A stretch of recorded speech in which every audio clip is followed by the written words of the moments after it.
Hey everyone, it's Allie and welcome to my channel, and today I am super excited to talk with you about my top 10 books of 2025. I ended up having a little bit of a slower reading year last year. I think like the 3 years before I had read anywhere from like 70 to 85 books, but in 2025 I only read 57 books, which of course is totally okay. If you read one book last year, you are still a reader, and that's great. And I kind of went into 2025 with the idea that I really didn't want to force myself to read because I felt like the couple years before it had started to feel a little bit like a chore, because I felt like since I had this channel that I needed to be reading like 6 to 10 books every month. But that can of course cause a lot of burnout, and I also found that I really had no other hobbies besides reading. So last year I allowed myself to take days off after I finished a book, take my time with books, read a book over 2 weeks if that's how long it took. And I will say that overall it was a pretty decent reading year. I read a lot of thrillers, and you'll see only one ended up making the top 10, which is not really surprising. For me, thrillers are like romances for other people. I like to pick them up when I just need an easy read, and I tend to read a lot of them in the fall, and I enjoy most of them. A lot of them get 4 stars. But yeah, it's very rare for a thriller to really become like a new favorite. But looking at my stack here of my top 10, and actually I did pick 11, I did a bonus one because one of them is a reread. But I do have a pretty good mix. Probably most literary fiction, we've got historical fiction, we do have a thriller, we have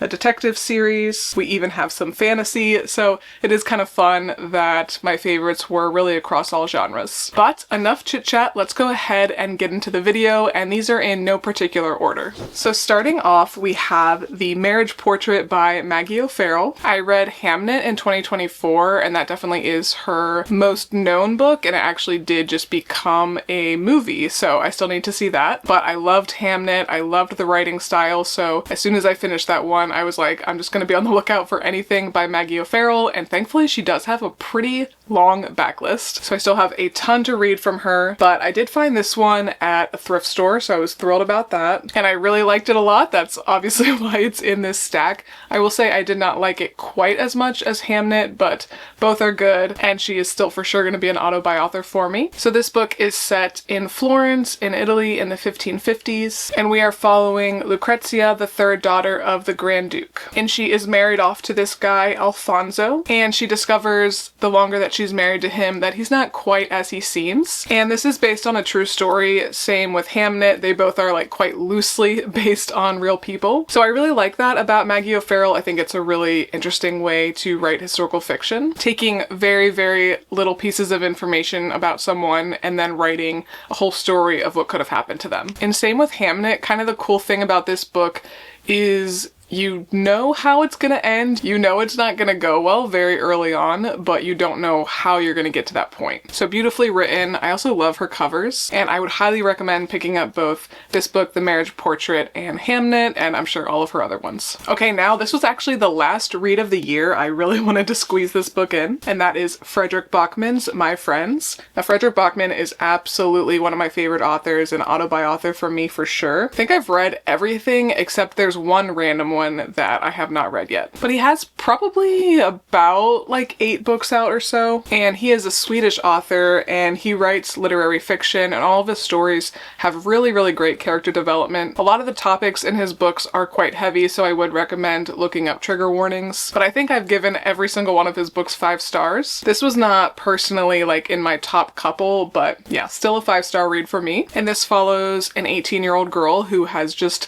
escaped from the foster care system, and she has had a lot of tragedy in her life, and she has always kind of held on to this one postcard with a really beautiful painting. And so at the beginning of the book, she actually goes to an exhibit where this painting is, and the picture depicts, I think it's an ocean scene, and there are 3 people that most people don't even notice in the painting, but the main character, Louisa, has always noticed them. And so the book is following Louisa in the present day and her interactions with the painting and the painter. And then we're going back in time, and we're following the painter and his friends at the time when he made the painting. Sorry, I know I said painting like a billion times, but this is a really good story. I do love the back and forth. Frederick Bachman's stories will make you laugh, they'll make you cry, they'll make you feel all the things, but most of all, I just really do love his character development. Okay, I really can't pick a favorite of all of these, to be honest, but this is one that really stood out, so I would definitely say the top 3, and that is Mitch Albom's The Little Liar. Mitch Albom you might have heard of. He is very famous. He wrote The 5 People You Meet in Heaven, Finding Chica. He's written a lot of good nonfiction, but I actually prefer his fiction. One of my favorite books by him is The Magic Strings of Frankie Presto, very good. And this is a historical fiction book, and it reminded me a lot of The Book Thief, which is absolutely one of my favorite books of all time. It has a similar setup with Truth being a main character, and this is a World War II story, which of course is a very commonly written about topic, but this very much stood out to me in the genre. So if you like that era, but you're kind of like sick of reading the same thing,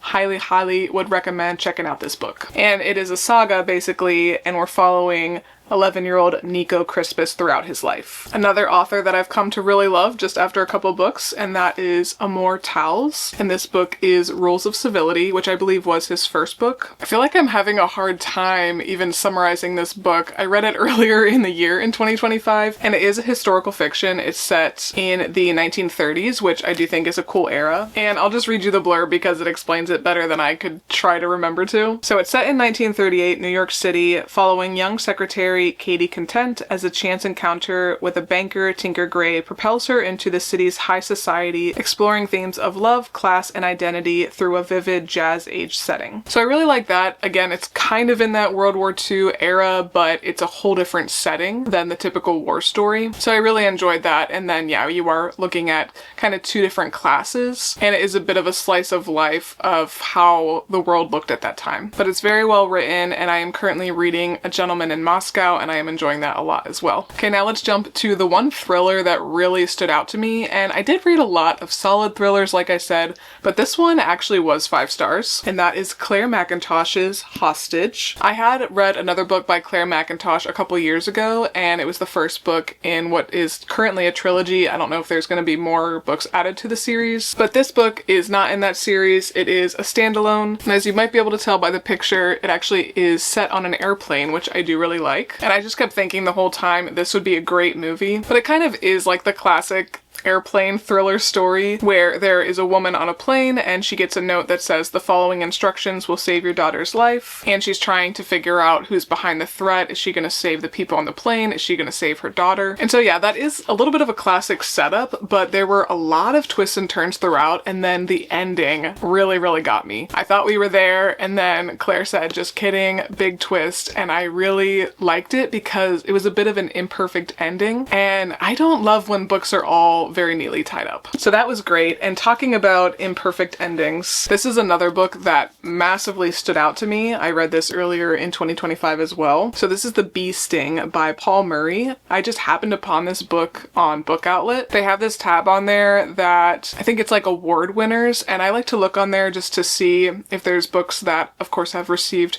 great reviews and I might not have heard of them before, and this was one of them. Yeah, very thick book. I spent a while with this one. Like I probably spent at least 2 weeks reading this. It's about 650 pages, and we're following a seemingly normal family, and the book is told through each of their voices, which I thought was really cool. And of course, with it being so long, there's a lot of different stuff that goes on in this book. A lot of detail, a lot of great character development. But yeah, an imperfect ending for sure. But I loved that the last chapter is very much tied to the first chapter. When I finished this, I just was like, and I honestly felt like this was truly a work of art, this entire book. So I'm extremely excited to look more into Paul Murray and read more from him. A great, well-written book, and this is what I was talking about, where I didn't want to feel rushed to get through books like this because I really sat with this one for at least a few days after I finished it. And now I have a fantasy book. This is the first in a series, and I really want to finally get to the second one this month, and that is Red Rising, which I'm sure you've heard of. I feel like people really like this book or they really don't. My husband really likes this series, and he did say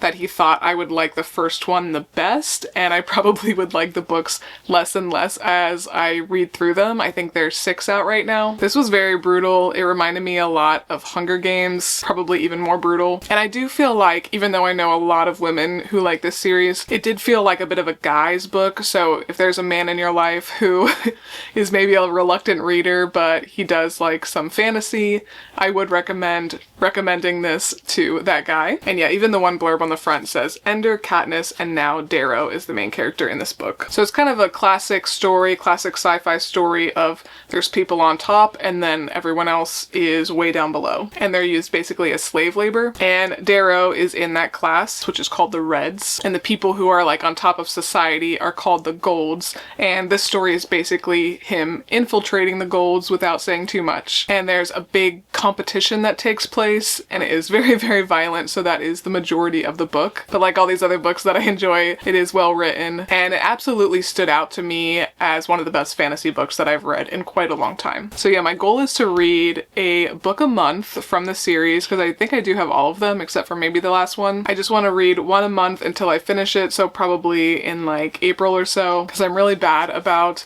reading one book in a series and then letting a lot of time go by before I continue it, and then I forget everything. But now we have another series, but I am all caught up on this one because I just cannot get enough of these books, and that is Robert Galbraith's The Cormoran Strike series. And I actually read 3 of these last year in 2025. This is the last one that came out. This one was not my favorite personally because each book, of course, covers a different crime, so some I'm just gonna like more than others. But each book is quite thick, so the character development that has taken place in like this many pages, literally, probably nearly 8,000 pages. It's amazing, and I do really enjoy diving into these thick series where you get to know the characters so well, and that's something that I do want to do more of this year. So if you like detective fiction, I would highly recommend checking out the Cormoran Strike series. And if you haven't started it yet, you have a lot of pages ahead of you. This book was Like the Bee Sting, another one that I found on Book Outlet just kind of randomly. This was under a book club tab, so they have like award-winning books under a tab, and then they also have book club picks. So I think that's pretty cool, and this was actually in the Read with Jenna book club. And this book is called The Whalebone Theater by Joanna Quinn. I feel like I've not really heard anybody else talk about this book, but it was published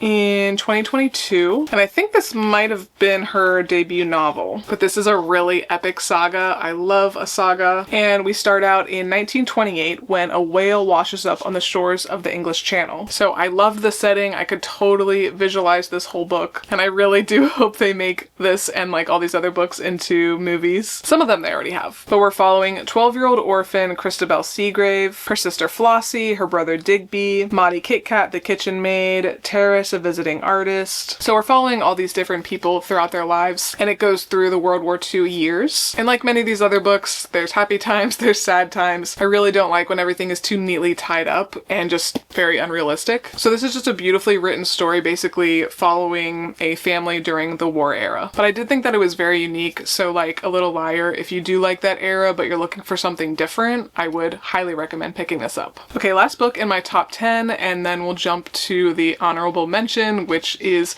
just as good as these other books, but I have read it before. This was one that was sitting on my shelf for probably at least 2 years, and I just hadn't picked it up until like the middle of last year. And this is The Vanishing Half by Britt Bennett, and it was Book of the Year. I don't know if that's for Goodreads or Book Outlet or what. Oh, I guess Book of the Month. So yeah, it was Book of the Year for Book of the Month in 2020, and I definitely do think it deserves that title. This was a very interesting story to me. It is another saga that takes place from the 1950s to the 1990s, and it follows these 2 twin girls who are light-skinned black women, and one of the women marries a man who's quite dark, and it's following her life identifying and living as a black woman in that time. And her twin actually marries a white man, and she passes for white, and then their kids actually end up connecting. And it was a very fascinating story. It was well written. I didn't think it was perfect. I don't think I actually gave this one 5 stars. I probably gave it like 4.5. I felt like it could have been a little bit more detailed. It's not like a super thick book, so especially since it's a saga, I was hoping for a little bit more from the author. But overall, I did enjoy the story very much. Again, I do think it deserved Book of the Year, and it was very different, and I love learning about different time periods, different cultures, how people might have lived at that time. But now finally, we have the honorable mention, which is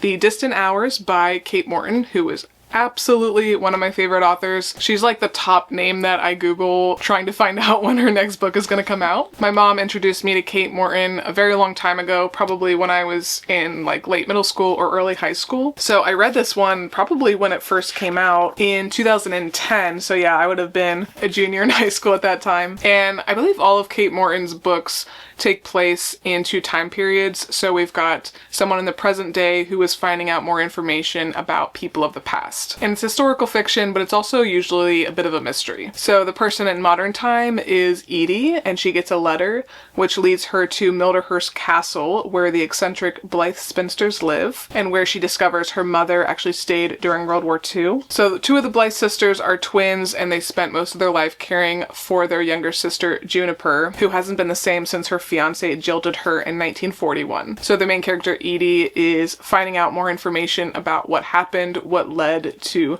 the fiance disappearing. And it's also a nice story about mother-daughter relationships, and Edie is getting to know her own mother a lot better as she finds out more information about the sisters. So yes, excellent book. Highly would recommend checking out everything by Kate Morton. She probably has maybe like 7 or 8 books out now, and her settings are always beautiful. I don't think any of her books have been made into TV shows or movies, but they would be really gorgeous as like a mini-series. But those were my top 11 books of 2025. Let me know what were some of your favorite books from last year. I am gonna film a whole other video where I react to your favorites. And I did ask quite a while ago, probably like 6 weeks ago. I asked on Instagram and then also on my community tab what some of your favorites were, but if you did not respond to either of those, definitely feel free to leave your thoughts down below. I had a lot of fun reacting to your favorites last year, and I definitely want to do it again this year. But if you like this video, please make sure to give me a big thumbs up and subscribe. It really does help my channel out a lot. Thanks again for watching, and I will see you next time. Bye!